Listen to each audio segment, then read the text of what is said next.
श्री श्री सद्गुरु गजानन माऊली माझे सद्गुरु श्री गजानन महाराज अध्याय 46वा।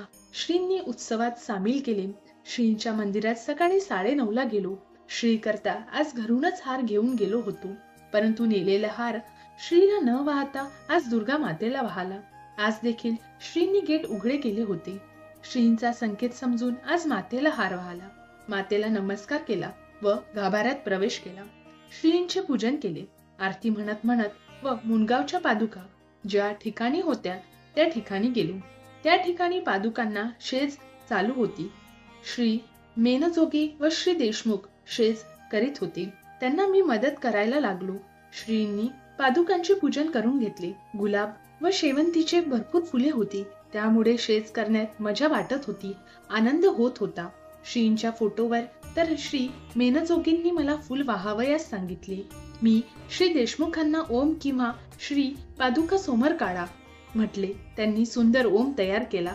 शेवंतीच्या फुलांनी ओम काढला होता व गुलाबाच्या पाकळ्याची त्याला बॉर्डर दिली होती, त्यामुळे ओम उठून दिसत होता। पादुकांच्या आजूबाजूला गुलाब होते व बाह्य बॉर्डर शेवंतीच्या फुलाची होती, त्यामुळे शेज अतिशय सुंदर दिसत होती।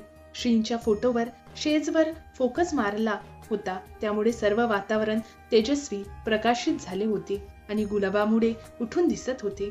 श्रींनी दुर्गा मातेची व पादुकांची पूजा करून घेतली। मंदिरातून जावयास निघालो, इतक्यात श्री विजय मोटघरेंनी आवाज दिला, श्रींचा उद्या महाप्रसाद आहे, त्याकरता काही मदत? मी म्हटले, गुरुवार करिता मी 121 रुपये दिले आहे। त्यांनी म्हटले, महाप्रसाद मोठ्या प्रमाणावर आहे, जी मदत करावयाची असेल ती कर, तेल लागेल। मी त्याला विचारले, किती लागेल? त्यांनी 2 पिपे सांगितले। मी खिशात किती पैसे आहे ते पाहिले। माझ्या जवळ 650 रुपये होते। मी त्यापैकी 550 रुपये तेलाकरिता म्हणून ताबडतोब देऊन टाकले, कारण मनाचा भरवसा नसतो। श्रींना माझ्याकडून तेवढीच मदत घ्यायची असेल, श्रींनी मला दान करावयास लावले, महायज्ञात सामील करून घेतले। महाप्रसादात मी भाग घ्यावा ही श्रींची इच्छा असेल आणि श्रींनी माझ्याकडून तसे करून घेतले। माझ्या हातून पैसा तसा सहजासहजी सुटतो कुठे? पण श्रींची इच्छा असल्यावर ते घडणार नाही असे कसे होईल? श्रींची इच्छा कार्य करून घेण्याची असते। श्री कार्याला लावतात व महायज्ञात भाग घ्यायला लावतात। यज्ञस्थानाला फुलाचा हार श्रींनी माझ्याकडून तयार करून घेतला।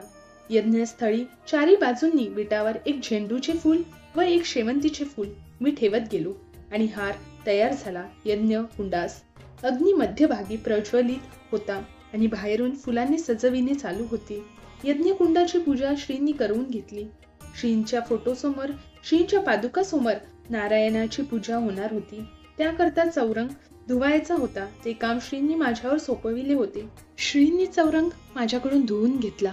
मी चौरंग पाण्याने धुतला, हातांनी स्वच्छ केला व जागेवर ठेवला। श्रींनी हे कार्य देखील माझ्याकडून करून घेतले। नारायणाची सेवा, नारायणाचा परिचय, सत्यनारायणाचा परिचय अजून व्हायचा होता, परंतु त्याचे आसन माझ्याकडून श्रींनी स्वच्छ करून घेतले। पुढे ते सत्यनारायणाचा परिचय करून देतील। सत्य हाच नारायण असतो व नारायण हेच सत्य आहे, त्याकरिता बैठक अगोदर श्रींनी माझ्याकडून करून घेतली।